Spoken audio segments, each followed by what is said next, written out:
Hi, this is Bob Sorrentino from Italian Roots and Genealogy. Be sure to check us out on our blog and YouTube, and our great sponsors, Your Dolce Vita, Italy Rooting, and Abiativo Casa. And today I have a guest from Australia, first Australian, Sarah Nielsen. So welcome, Sarah. Thanks for being here. Thank you so much for having me, Bob. So we have a big time difference. It's 5:30 a.m. here. And what time is it there? 9:30 p.m. Oh my goodness. It's even more, it's even more than I thought. And I don't know, I guess we must be, I don't know how many miles away, 12,000, 10,000. Oh my gosh, like a lot. I've been to the Orient, I've been to Hong Kong, and I've been to Manila, and but I've never made it to Australia. I used to work for Chase. So maybe someday we'll get there. So when and why did you start researching your family? I think I've always been interested. My grandfather, being he immigrated to Australia when he was in his early 20s. He was always really interested for us to be interested in the story. And surprisingly, whilst there's so many, people who have Italian heritage in Australia and in Victoria, where I am, it was still very rare. And it was something that was special to our family, particularly that my father's side is so Australian, and then my mother's side was so Italian. So I suppose I think I'd always had a really, I looked the most Italian in the family. So I think that was always something that drew me to the interest of it. I probably had a lot to do with my great uncle and auntie as well. Out of all of the grandchildren, I probably had the most to do with them growing up. So I suppose you could say it was influence as well that I guess sparks interest. And that's funny that you mentioned that you look the most Italian, because you do look Italian. You look really Italian. Although Italians, we don't look like anybody, and we look like everybody, if you know what I mean. That's right. Yes. So you said your dad came in when or your grandfather came when he was in his 20s. So what year was that? He arrived he flew into Darwin. He actually flew here in 1948. Oh, so just after the war. So now there, I mean, Americans think a lot different, I'm sure, than Australians do about the immigration, because our big immigration was in the early 1900s, and then they stopped for a while. So now, was there a big influx of Italians to Australia after the war?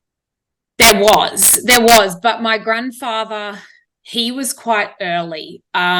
His father had tried to get them here earlier, but as I've recently found out, first of all, the application was in 1946, and Australia were not going to allow them to come until the peace treaty was signed, with obviously with the king. So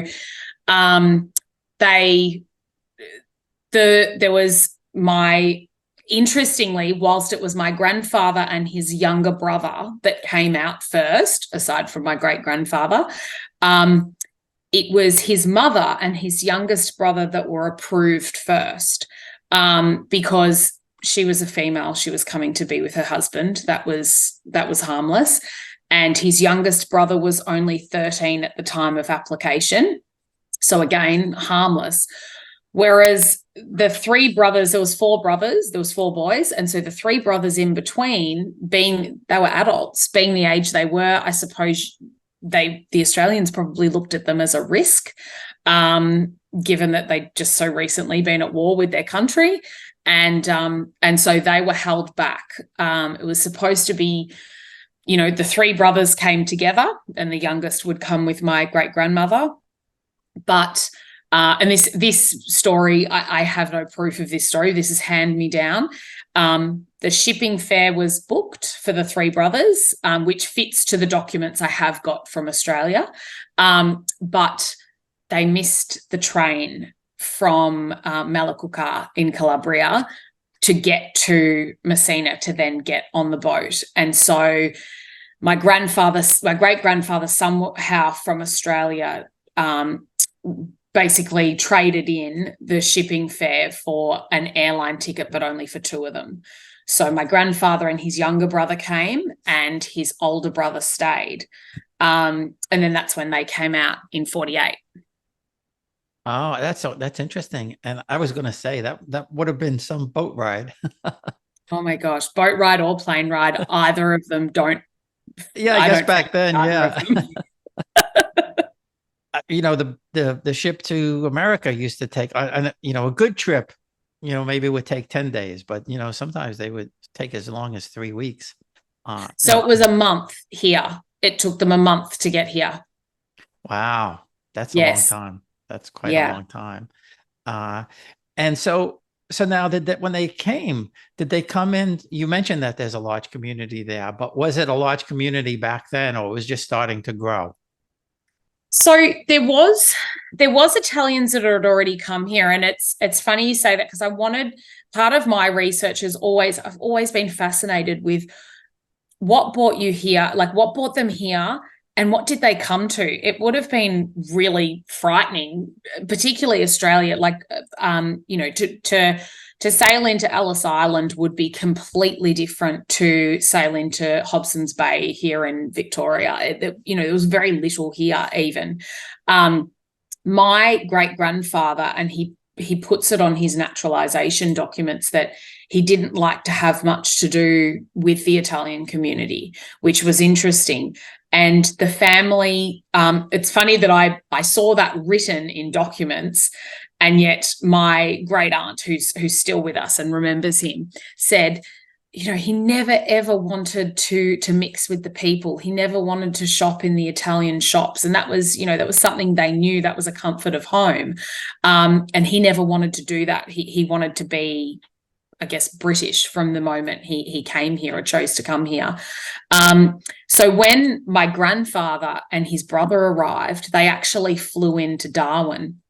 They couldn't speak a word of English, and my grandfather, his photo is in the newspaper as that all they could say, they were going to a place in Victoria called Port Campbell, which was where my great-grandfather's farm was.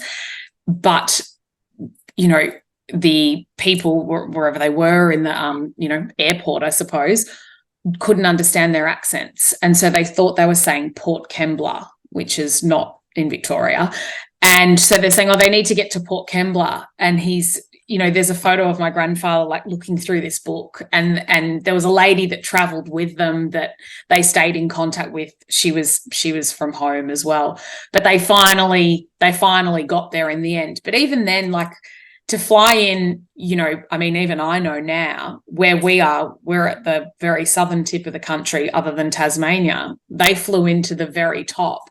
I can only imagine back then it was still, you know, a whole other journey again to get from where they were to where they needed to be. Yeah, and it was probably a journey to get from Calabria to any place too. Because I mean, I know when I was there just last year, in the car, it was quite a journey going up some of these mountains and places like that. So now, why did they choose Australia and not England or America or South America? It's interesting because my great-grandfather's brother went to Argentina. He went to Buenos Aires. So I always wondered why here, you know, and there was a few families from the town that had come to Australia who were already here. And I'd done a bit of research on how close, you know, finding things like how close were they to our family? Where were they? What were their families doing? You know, that might have been an influence. So all I can suggest, there was a family that were quite close to them that is now, you know, amazingly, it's sort of in my childhood been a household name, and to then date it back to our immigration here. I believe it is that sort of people from the town had said, no, we can get more for what we're looking for. They all seem to settle here and go to property. So We don't really have anyone in the family that sort of settled and just sort of were city dwellers. There wasn't a lot of that. My grandmother's family, when they came out, in the mid to late 50s, that was different. They lived in the city and stayed there. But when my great grandfather, the first time he came out was 1926. It was for farming. That was their whole aim.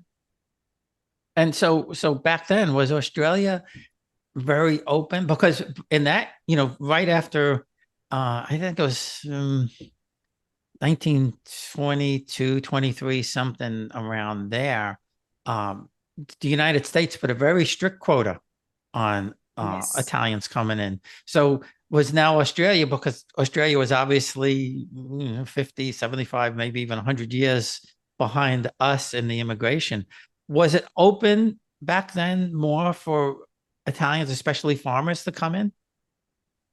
It was. I guess the government were open to it because we were so, the country was so infant still. And some people were quite welcoming. Even where he went, it was a very, very small community. It's still a small community today. So it's interesting that he ended up there. I've got a letter written to he's a politician of some sort, and it was during the war, and it was a neighbour that had written it, sort of dobbing him in, saying, there's this Italian who's got this land. This should be a soldier that has this land. An Australian should have it. And he, he's there by himself, and he doesn't even give anyone a job. And it was really laying into him, really. And it's interesting that I've got in touch with someone who's down there who remembers this man, and he said, his family will be mortified that he wrote this letter. And I said, but that was how I understand it. I understand why he wrote that. They thought they were taking their jobs and taking their land. Whereas then, written in his naturalization, a local policeman had given, sort of a reference for him. And he said, look, not all the farmers like him in the area. And he said, and from what I can tell, it's because he runs his farm far better than they do. He works harder than they do. And that's not a point to gloat on. It's a point of fact. They came here for a purpose. They came here to work really hard. And everything they worked hard for, they wanted to make the most of. So I think whilst the country was open to him being here, he got a really great plot of land. He put in a lease for it. He basically had to promise what he was going to do to the land.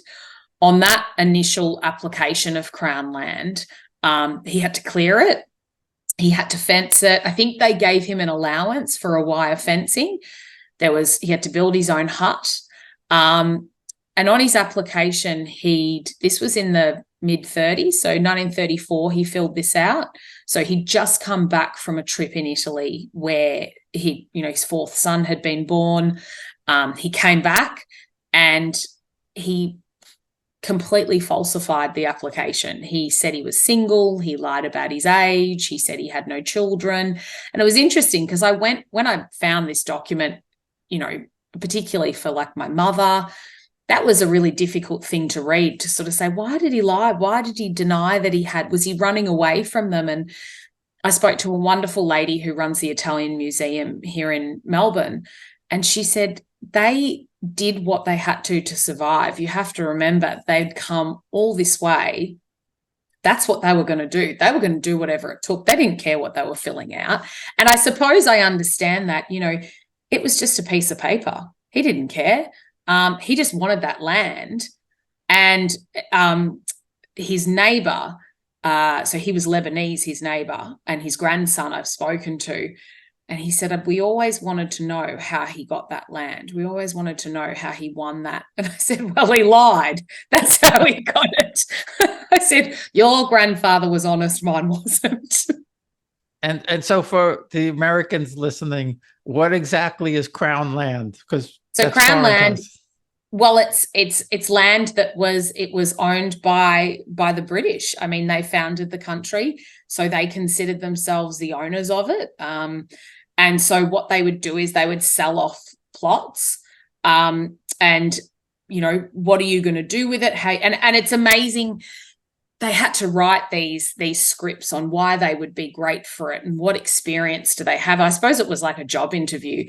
And, he said, oh, my mother ran a vineyard in Italy and I ran that. And and it's funny. It's like, yes, your mother inherited, along with 5 or 6 other families, like most Italians, a small vineyard that probably supplied your own wine and maybe to sell a tiny bit within the village and maybe some olive trees on it as well. I wouldn't say that was a 450-acre dairy farm, like you were signing on to. But it was, even his neighbor, the Lebanese neighbor, he said, oh, my grandfather had written on there that I'm an expert dairy farmer. He said he might have milked a goat as a child, perhaps. And he said that was the closest he came. But that was what they had to prove to the Crown. So, government representatives that, that they should be. So they were leased the land for an amount of time and they just kept paying it until it was usually after about 10 years, sometimes more. They had to prove, I think it was 6 years he had to prove what he'd done. So they had 6 years to really get it happening. And then by 6 years, they would be told, okay, yes, you can continue. And I think it wasn't until the mid-50s that he actually, then they signed it over and said, yep, you now own this. It's now yours. So it was a good 20 years of just paying the government for this farm. Yeah, that's really interesting. I mean, we had programs like that here in, I don't know, the 1820s, 1830s, I guess it was, similar. They were trying to go west and build out, and you could Yes. get, you lease land and then eventually own it, or in some cases, I think they may have even given it away just to get people out there. But then, yes, you had to deal with the Indians and everything. So it absolutely. Yes. It wasn't a simple life. Yeah. So now, have you what interesting things have you found out about the family, back in Italy, if anything? So one of the most interesting things I found out particularly about him, I've always been fascinated with my great-grandfather because we share a birthday. So for me growing up, that was a really big deal. It was always said to me, oh my gosh, you share the birthday with your great-grandfather. You're so lucky. It's, one of the things I found out about him was that I was lucky enough to inherit a lot of documents from my great uncle when he passed away. So in those documents were things that it is unimaginable that they bought these handwritten documents all the way from Italy to Australia, stored them. I mean, they're in pretty good condition for what they are and what they've traveled. Some of them are, sort of deeds to land, agreements or arrangements over land. A lot of it has had to take a lot of translation, which is difficult being Calabrian and from Malacca. A lot of it's written in dialect. So when you do try and translate it, it's all over the place. So you've sort of got to start to put together what you're reading, and I guess it teaches you to recognize different words and what they partner with. So we found out that obviously my great-grandfather had to do national service when he was 18, like most men in Italy. And I've got a photo that his brother had put together. So when his brother Pasquale moved to Buenos Aires, he took a photo of himself and a photo of my great-grandfather, and he merged them together. And it says, the two brothers, Pasquale in Buenos Aires, and Antonio. Now, Antonio at this stage was still in Italy, so that's obviously where he's sent it to. And Antonio's in a military uniform, and I always just looked at this photo and thought, oh, it's just, he's in his national service. But then the more I looked into the dates, and I thought, no, he's 24 in this photo. He's actually married. And then I've got another certificate that is the insurance for someone, for a soldier. So I went to a woman who she's fluent Italian. She can sort of decipher all this stuff. She's quite an expert. And she said, oh, no. She said, yeah, your great-grandfather was obviously in the military. That's his insurance. And I said, well, this is a photo of him. You know, where can I find any more information? What does the uniform look like? And she said, oh, that's definitely a black shirt. And that, I mean, for our family, that was something.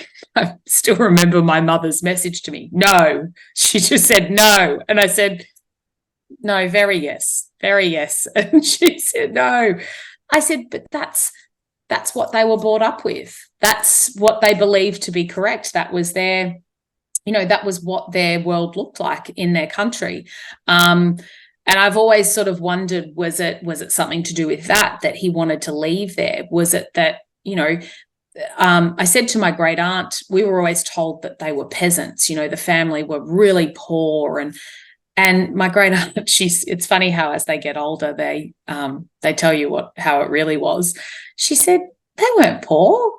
She said they weren't poor at all. They owned land. They were essentially what we would call here middle class.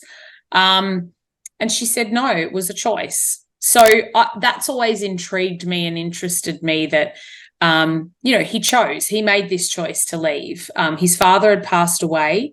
I believe his mother had died somewhere around the early 20s. So perhaps he had no one other than his wife. You know, but still at the same time, I guess I'm removed enough in generations, and I can, you know, I love research, so I can look at it a little bit more objectively. But that he left a wife and children, yes, to go and build this life. I mean, before his children came out, he was here 21 or 22 years, which is a really long time, a really long time to be. You've missed everything with the upbringing of your children. You missed everything. So these boys arrived in Australia, and he had no idea how to be a father, and they really had no idea how to be sons. So it was certainly an interesting adjustment for them as well. I bet. Yeah, that's quite a story, and that's really something that they preserved all those documents. Oh yes, yes. There's quite even down to things like, you know, I've got it comes up as translation like a tax but I assume it's like paying your rates. So he was still paying for this land all these years. Between him and his sister, they were paying the rates on these properties. I've got a lot of letters. Deciphering them is really challenging. So it's trying to read the handwriting and then trying to translate the handwriting, and going through. He was constantly asking people and getting people in Malakukar to try and check up on you know, what I can only assume is the vineyard and the grove and the property. And he's writing to these people, and it's, can you check on this? And they're writing, it's the letters back saying, you know, we've tried to look for what you're asking for, and we can't search anymore. And I feel like he was constantly sort of keeping a tab on what was going on there. But I never haven't at this stage got to the sort of the crux of why. Yeah. Well, I guess maybe he just wanted to keep his hand and things. Yeah. You know, I learned from one of my cousins, my fourth cousin, that her uncle apparently had a lot of stuff, but when he died, it all disappeared. Yes. Which you know, which kills me, because yes. they were all my grandmother's family were all property owners, and you know, on some of their birth and death certificates it just says, some say property owner, some just say rich person. So oh wow, you know, they were like, she was from two noble families, so they were like extremely well off. But now, have you been able to get back yet? No. Yeah, I was afraid of that. Well, you got plenty of time to go back. Well, my mum and my dad have been, and my sister has been, which is amazing. And my aunt was there recently, which she said, you know, the family home, it was just fascinating the way and they did. They honestly just packed it up, locked it up, and left. Wow. And my uncle, my great uncle, he went back in 1968, and he'd brought some things back with him. But even then, that was more because my great grandmother was the one who was left there. It was more items of hers. And I feel like a lot of the photos that I've got, perhaps he'd brought back with him on that trip. These are some incredibly old photos. And it's fun going through. There's so many, and to go through them and make contact with people and say, do you recognize it? Does anyone recognize this person? Does anyone know who this might be? Some of them I'm lucky enough they've written a name or a last name on the back. But yeah, to try and retrace where they were. My grandfather never wanted to go back. He had no interest whatsoever. Once he came to Australia, he used to have a saying to us kids, obviously, who were born here, and he used to say, I'm more Australian than any of you. And I remember in my teenage years, I said to him, you're not, because you were born there and I'm born here. And my father's Australian. He said, I don't care. He said, I'm more Australian than you. I said, tell me how you figure that. And he said, because I chose this country, you didn't. And it makes sense. The first thing, they couldn't wait to buy Holdens when they got out here, which I don't know how many Americans know. That's a very quintessential Australian thing. And yet my great-grandfather, one of his pride and joys, I think it was about a year before he died, who knows how long it was on the wait list, but he imported a Chevy Impala to Australia. And this guy who's still alive, and he said to me, he said, I was about 14 when your great-grandfather bought that thing back. And he said, farming roads were very quiet, and he said we could hear this rumble of this engine. He said, my brother and I, we were like, what is that noise? And he said, all of a sudden, he said, this thing is slowing down and getting louder near the top of our driveway. And we've looked down our driveway, and this massive, massive V8's just coming down our driveway. And he said, and there was your great-grandfather with the biggest grin on his face behind the steering wheel. And that was but he'd done and I don't know if it's the same for you, the businesses there, the farmers all had their name on the door of their trucks. And he'd put the name on the door of his Chevy Impala. So he'd sort of just still gone with the farmer's rule. But yeah, it was that was something that I found so interesting still, that he spoilt himself a little bit with something, well, a lot actually, but with something, that he just loved. It's what he wanted. That's so funny. And, when you go back to some of these small towns, you mentioned that they just left everything there. When we were in Fasado and Montebello, there were whole streets of, flats or, apartments, whatever, where people just slept. I mean, there's still furniture in there. There's still everything in there. And they told me that they're owned by people maybe in Germany or France or even America or other places. And it's amazing just to see that. It's amazing and sad in a way. And we were able to go into my third great grandparents' palazzo in Fasado, and it was really bittersweet because the current owner, he owns the property and he's built a regular house, and there's some other houses around it, but he let us in, so you could still see what it once was. Yes, but he has no desire to fix it, and the town wanted to buy it and refurbish it, and he doesn't want to sell it. So it's kind of sad, when you see that. Oh, absolutely. And that's one thing. Everyone who's been to Melaleuca has said, we're so upset that we can't just go inside the house and see what's there. And I mean, I do believe that my great uncle would have taken anything that was of value in terms of that he knew would mean something to us one day. But even the smallest things can be valuable. I know that one of the brothers went back in the 70s trying to look. I think all four brothers grieved the loss of their mother and father. differently. I think they grieved it probably separately as well. And so they were all still trying to sort of find themselves. He went back and people tried to help him. I don't really know what he was looking for. Probably just some sort of comfort in it all. But interestingly, everyone who's been, even my sister who is so not ever been really super moved by this sort of stuff, she said just being there, it's amazing how you feel like you're somewhere of comfort and like you're meant to be there. It's a very interesting feeling. Yeah, no, there's no question about that. And I've said this before. I know people who go to Italy and they, I ask them, are you going to go back to the hometown? And they say, no, I don't know anybody. I don't, there's nobody there. There's nobody left.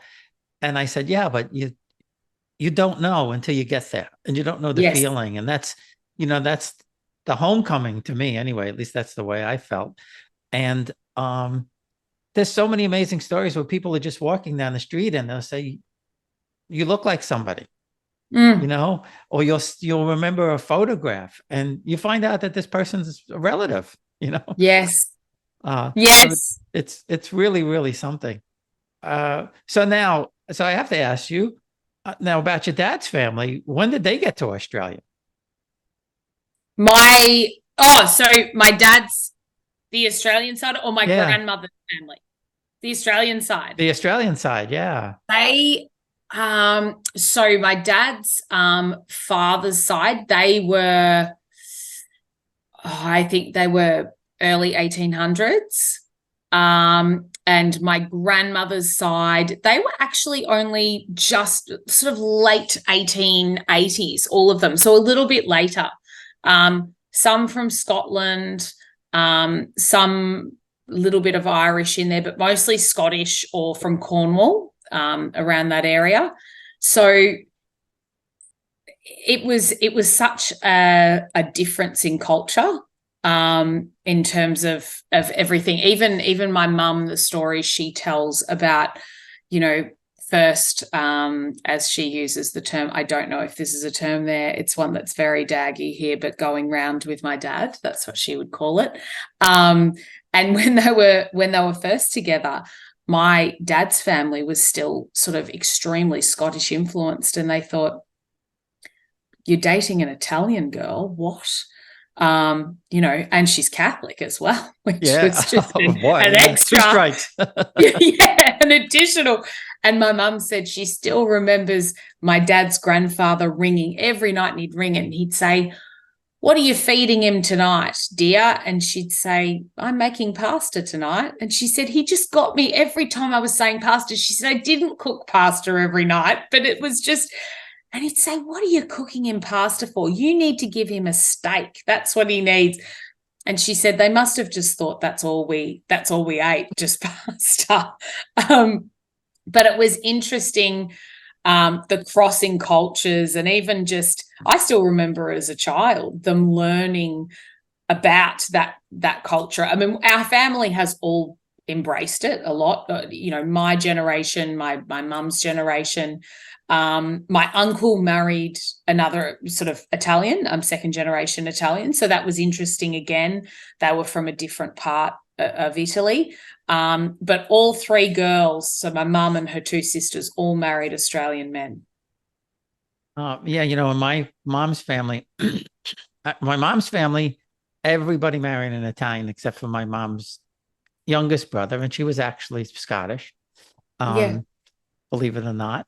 And my father's family, his older brother married a woman who was actually, I don't know what her nationality was, but she was Protestant. So I'm sure when he got married in the 1920s, that must have been a huge deal for my grandparents to deal with. But yeah, that's so interesting. So now was it your dad's father's family that came in the early 1800s? Do you know why they came? I'm not sure. We've got a family book, but interestingly, they came from a part of Scotland that I don't imagine I don't believe they were poor. I think they were okay. It was something people were doing. It was this promise of a better life out here. Again, they were all landowners. They came out here and got significantly large pieces of land. Their children ended up sort of living in a city and that sort of thing.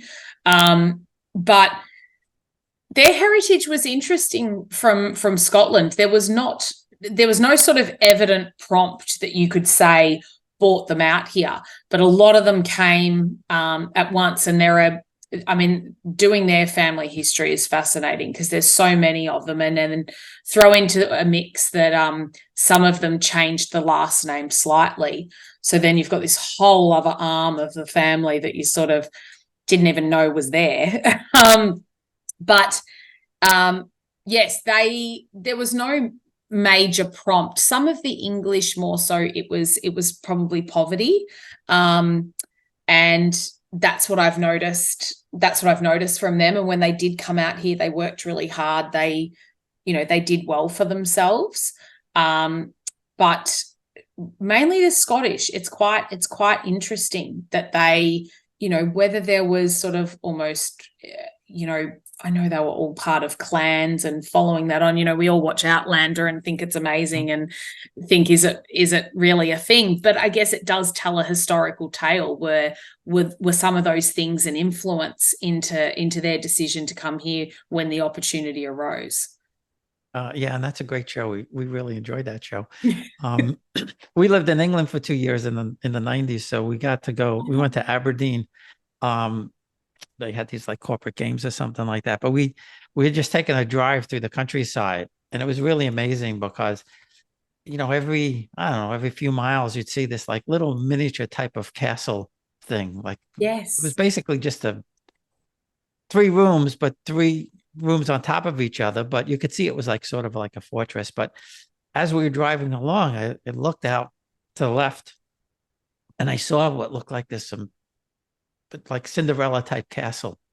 And I said to my wife, I said, we have to see what that is on the way back. So on the way back, we saw the sign, and it was Balmoral. And, oh, wow.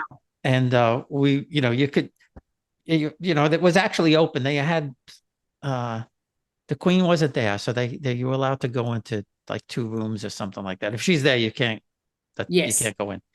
But it was really amazing because it was this long road with just these giant pine trees, and you could smell the pine trees. And then when you got there, you could actually walk down to, and I'm sure everybody's seen the photo of either the Queen or the Prince by that stream, and so you could actually stand by that stream where they stand. Wow. It was really, it was really, really an amazing place to see because it really truly looks like Cinderella's castle. Yes.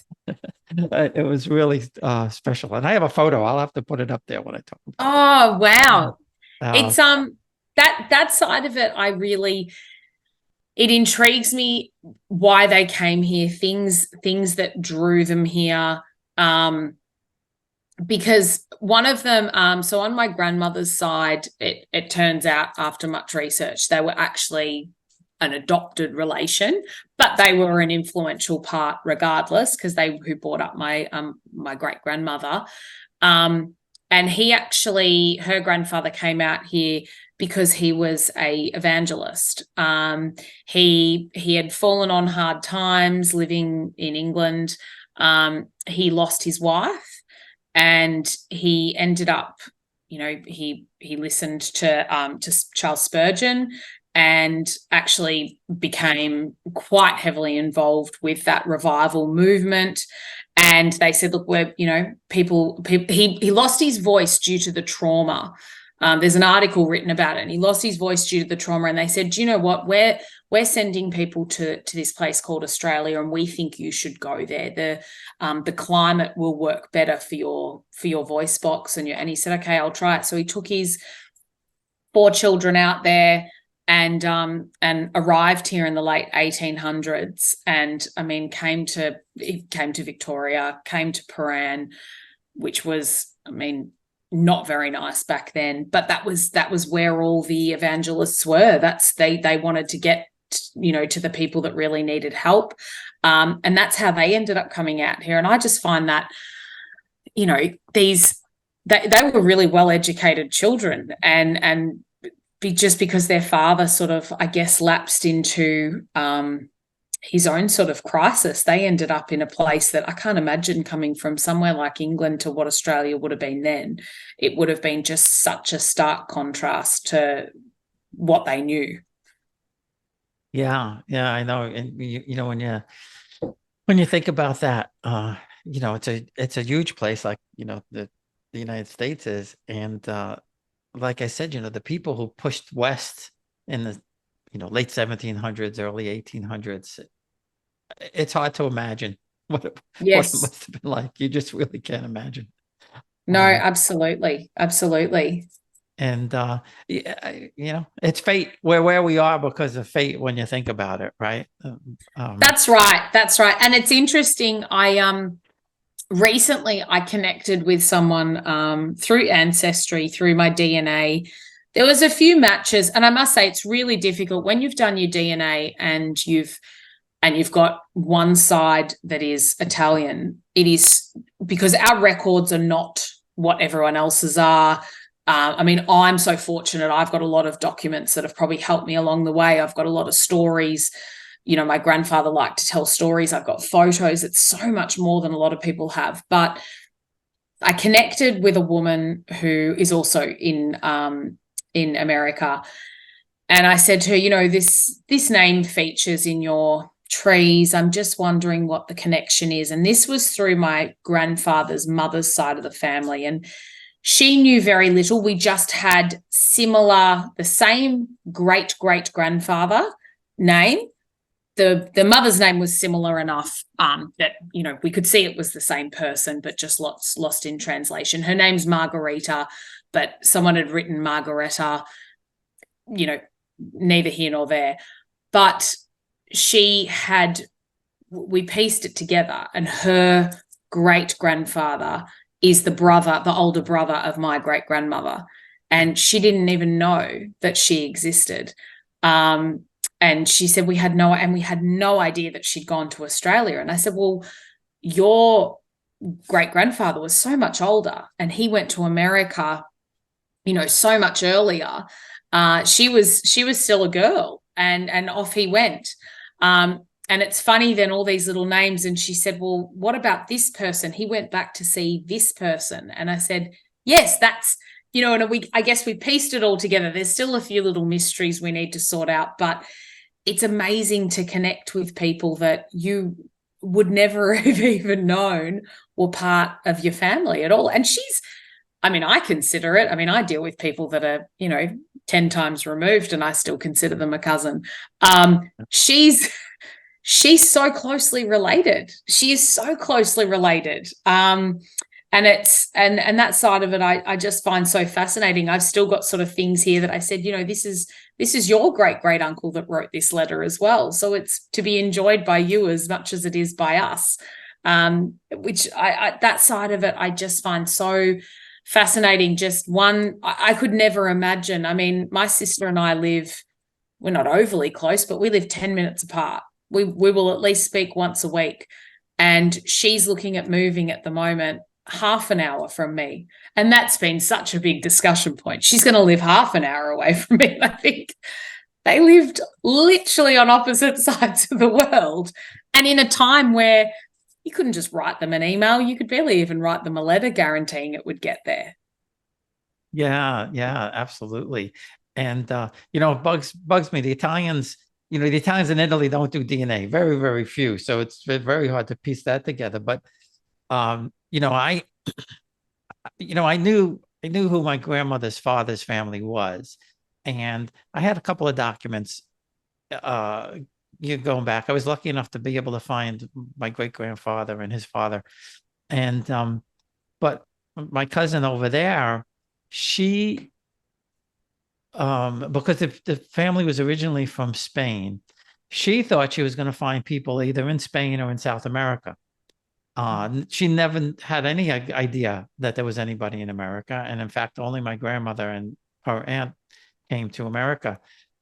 So she was quite surprised. And when we found each other, I mean, she just had so much information, and she's in Italy, obviously. So it's a lot easier to find out. But she's the one who was able to find all of these homes, of which at last count, I think there were 6 or 7 that my third great grandfather or grandparents had because of their stature. But I tell people too the same thing. You go out on Facebook, go to the town, see if there's something in the town, or go to the community, or just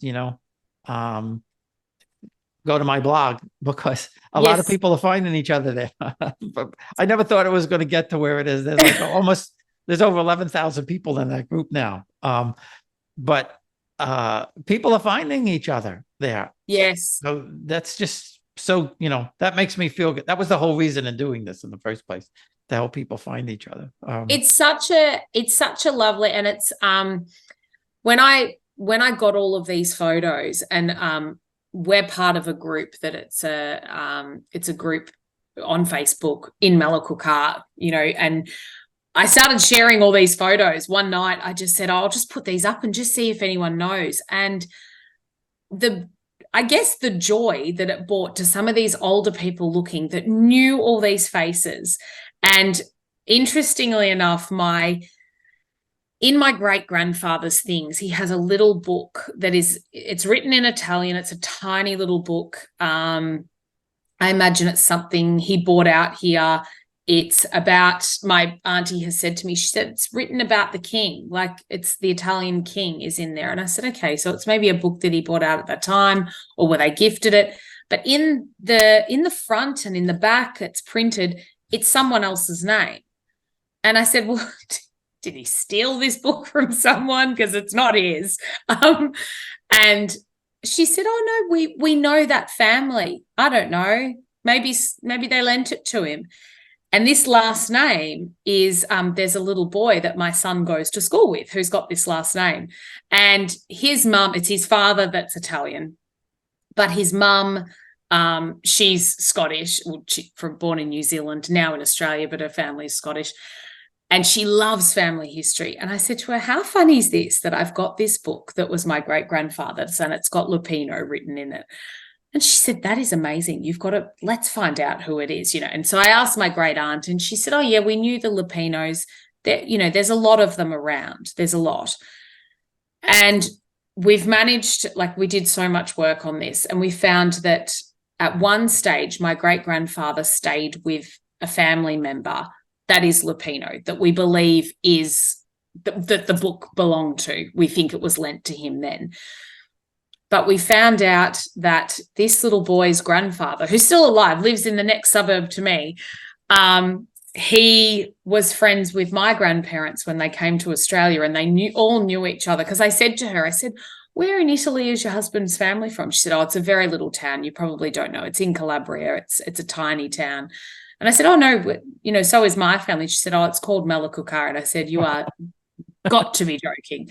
And it's her mother-in-law now. She said, when I show her the photos that you've got, and she's looking at all these faces and Malakukar, it brings them back to life. I know that person, and this is who this is, and that's where that's taken. And she said that the joy that it brings them and puts another spark, into them. And even, my great aunt and my grandmother who'll say, oh yeah, that person, they lived here. And it's like they're talking about something last week, which I love that. I love that it, if it can add a little bit of something to everyone, it's your job done as far as I'm concerned.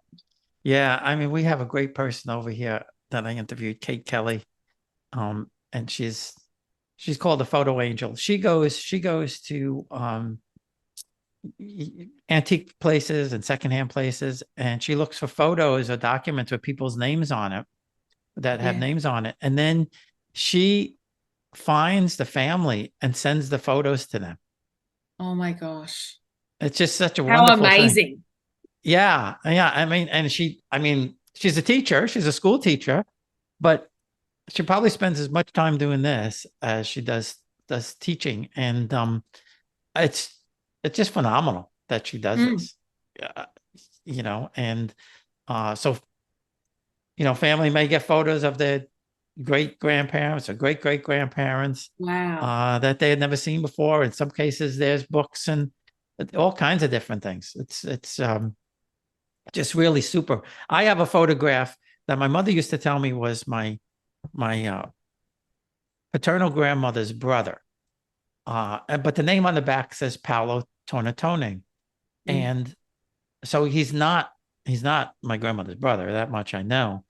And I see that name in some of the as witnesses in some of the birth and death records, but I can't figure out who this guy is. He's in a military uniform, an Yeah. officer's uniform, so he had stature. But I can't find this guy out. That's like my biggest roadblock now, is trying to figure out Yeah. who this guy is. Yes.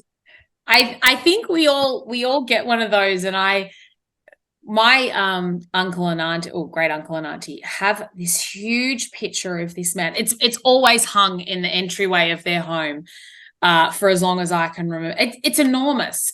It's like a poster size of this man, and he's standing up very straight, and he's posing, and he's in a suit.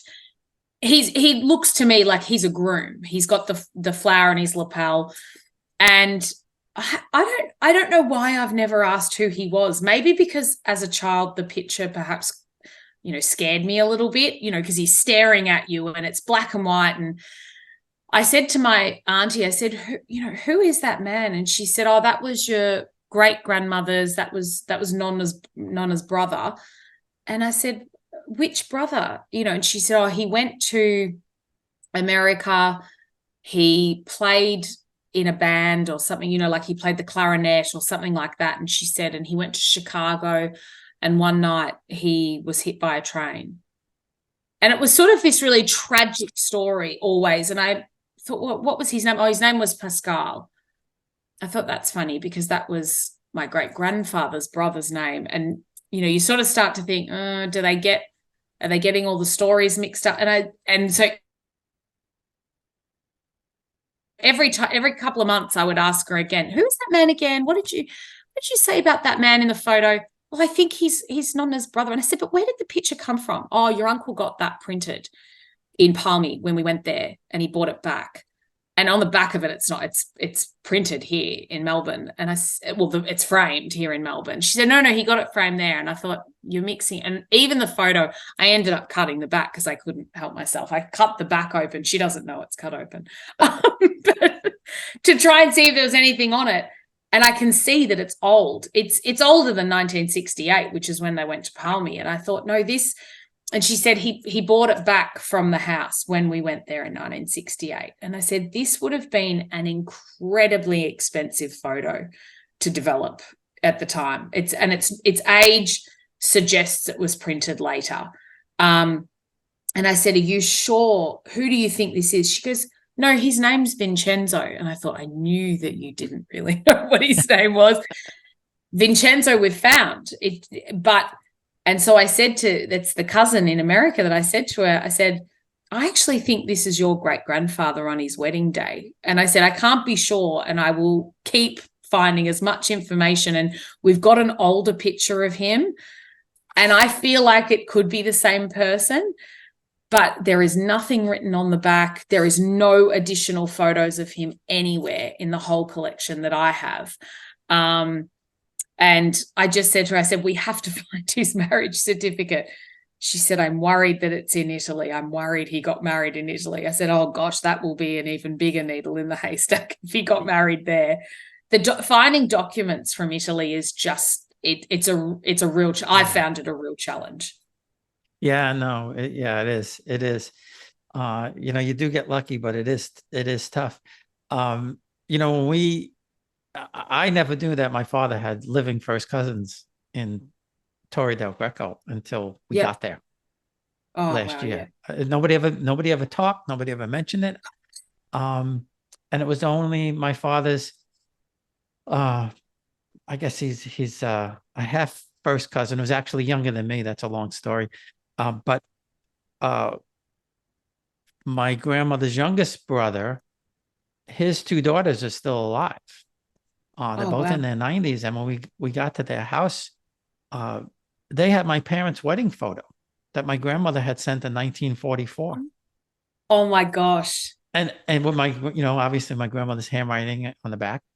And I had no idea that these people existed. Oh, wow. And that's why I tell people, you have to, you can't just go to Rome and Florence, No, no, that's right. That's You know, right. it's great, but that's not where you feel connected. You feel connected when you go to these smaller places, when you go to the hometown. You absolutely do. And even the people I've met searching for information, the people that help me, that are the most unlikely people that you think would ever, particularly with the Italian side, there's so many people that are generations like my parents, who sort of say, no, these stories have to continue to be told. Or perhaps they have, other European, they're a descendant of someone else European, and they see the value in it. But finding people to help you, with these little steps, with just little things to find different people. I've found it, I love how many people I've connected with. And thankfully I've got my mum's cousin, the eldest cousin. So he remembers quite fondly his grandparents. So he said to me, what do you want to ask me? I said, right, I'm writing you a list of questions. You've got to fill the survey out. So he's in the midst of filling out all these questions. I said, some of them are going to be really challenging. And he said, no, he said, I'm ready for them. I'm ready for all of them. Because there's so many family tales that you hear about, and different stories of things. And even as a child, things I was told about, my great-grandfather was apparently a very difficult man. That's how my great aunt, she says, he was impossible. He was impossible. And he fought with his sons a lot. But then, I also see things that he did. I mean, they would never know. I went to the Victorian archives, and there was an application in the mid-50s that he'd written to the council and said, look, when there's a pine forest there that I know is going to be decommissioned, when it is, can you let me know? I want to buy this block here. And the reason I want to buy it is because I want my son to build a farm there. And that's something, he and his son fought and fought. He did own a farm they worked together. I've got log books that, I mean, for me, they're funny to read now. It's where they've written each other's wages, and then another one of them's crossed it out and said, no, he didn't milk that many cows. He milked this many. And then someone else has crossed it out again. And I think, I mean, that's priceless to me. That's, you could never, ever replace that. But, he did really care. He did care about his kids, and he did care about his grandchildren. He'd lived on a farm on his own for so long. He had absolutely no comprehension of how to show it. It wasn't even wanderlust he was looking for. He had a goal in mind, and he achieved it. And, that I'm immensely proud of. Yeah, well, that's probably the most important thing, is to be able to do that. And, they were, things were different back then too. But, well, this has been absolutely fascinating. I'm so thrilled to have somebody Australian, I'll say it again, of Italian descent, because I've been on the search for so long. So, because it's, it's a whole different perspective. And the fact that you found an American cousin is even yes better. Yes, no, absolutely. No, thank you so much. It's been an absolute pleasure.